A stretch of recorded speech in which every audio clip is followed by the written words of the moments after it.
as she has published books also. So I really want everyone to give her a round of applause because she is very creative, very talented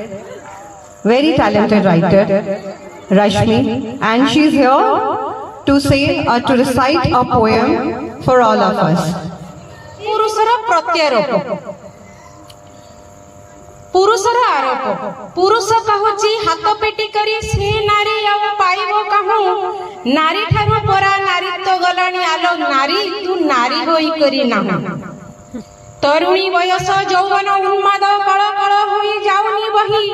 एबे भी झरणा कहूची सदीरे अंका बंका चली आउ तो ना आउ से मुहरु कोकिलर स्वर सुमधुर होई जाउनी बही सुंदरता तोर प्लास्टिक फूल सुंदर वेश तो नेउनी मोही नाही तो मुंडरे गजरार फूल जाया जननी आउ भगिनी राग जिदी धरी संपर्क भांगुछु तापरे कहूछु तू महाज्ञानी आदिम मनीष कटा फेटा बसा चमड़ा मांस को देखाउ थाउ मां काली पाख जुगुनी प्रायलो लह लह करी पुरुष खाउ तो हातर रंधा सुस्तता बढ़ाए जाउनु आउ तू रोसेई करी मुहटी तोर साण दिया चुरी मुह देखी पेट जाउछि भरी छुआ छाड़ी देई मद माश्चर्य की उदंड तो नजर ताळ विवाह हेबाकू देह थरी जाए केमिति देबिलो बरणमाळ धरज प्रेमर मिलन प्रतीक भाबुथिली तते तू प्रेममय परक्रिया प्रीति निशा घारिलाणी समाज को टिके नाही तो भय लाज परा थिला नारीर भूषण अहंकार धरी बाटरे चालू पुरुष सहत समान बोली की भूषण भिंगी तू लंगड़ा बुलू लक्ष्मी सरस्वती माँ दुर्गा परी माँ बोली तते पूजिली जही एबे देखी तोर ढंगर मेखला आलोए नारी तू नारी होई करी नाही पुरुष कथार नथा अतीत बखाणे छाती थरा भाषा से भाषारू दुर्भाग्य कथा दुर्भाग्य धरी मु गुरुंडी गुरुंडी माड़ी देउथिली कंटा छुरीर धाररी पाद चाले मोर खाली रक्तर विभीषिका धर्षण और हत्यार तालिका आत्महत्या हुए लेखा पोछी होई जाए समाज हातरे समय रक्षण करे जानिछु पुरुष ए विदारक कथा छातीरे कष्ट को भरे शिक्षा थिला मोर सुदूर प्रसारी काणी चाय मिली नाही सुंदर शक्ति सामर्थ्य थाई भी थिली असहाय होई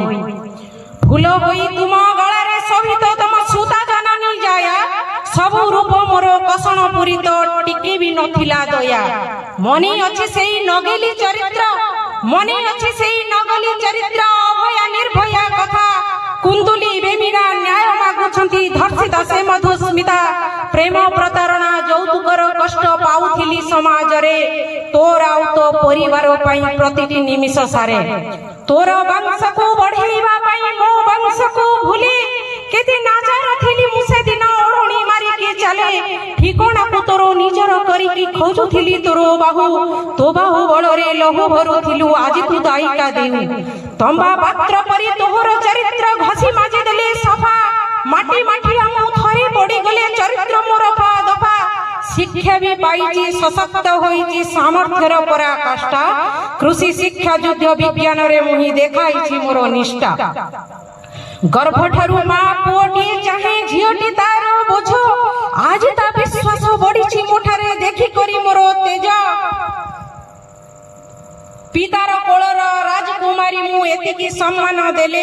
तो सह मुही तो हाथ धरी सुखरे चालिबो भले